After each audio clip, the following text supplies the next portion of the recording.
Πού ακριβώς εξυπηρετεί το να κράζεις δημόσια τους πελάτες σου? Βλέπω συνεχώς βιντεάκια από επιχειρηματίες, creators που κράζουν τους πελάτες τους, κοροϊδεύουν, αστεία βίντεο, τους ανθρώπους που έχουν έρθει εκεί, γιατί κάνουν χαζομάρες, ναι, κάνουν πράγματα που τους ενοχλούν, ναι, κάνουν γελία πράγματα. Αυτό όμως πώς εξυπηρετεί την επιχείρησή σου? Και δεν μιλάω για βίντεο που γίνονται με σκοπό να περαστεί το μήνυμα της αξίας της επιχείρησης. Δηλαδή ότι δεν δεχόμαστε αυτό, δεν μας ταιριάζει αυτό, δεν συνεργαζόμαστε με τέτοιους ανθρώπους, δεν θέλουμε τέτοιους πελάτες. Όμως όταν έρχονται πελάτες οι οποίοι έχουν πρόβλημα και δεν μπορούν να ακολουθήσουν τις οδηγίες σου και εσύ βγαίνεις και κάνεις χιουμοριστικά βίντεο και τους κοροϊδεύεις, OK, μία, OK, δύο, γενικά όμως, αυτό το περιεχόμενο πού εξυπηρετεί? Συνήθως οι πελάτες έχουν κάποιο πρόβλημα, ωραία, και έρχονται σε σένα για να το λύσεις. Για κάποιο λόγο δεν ακολουθούν τις οδηγίες, δεν κάνουν αυτό που τους είπες, δεν.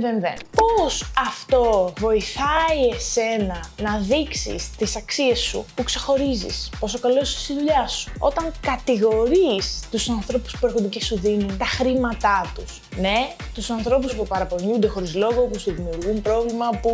Πού είναι τα όρια στο τι μπορώ να κοροϊδέψω και στο τι έχει νόημα να κάνω βίντεο?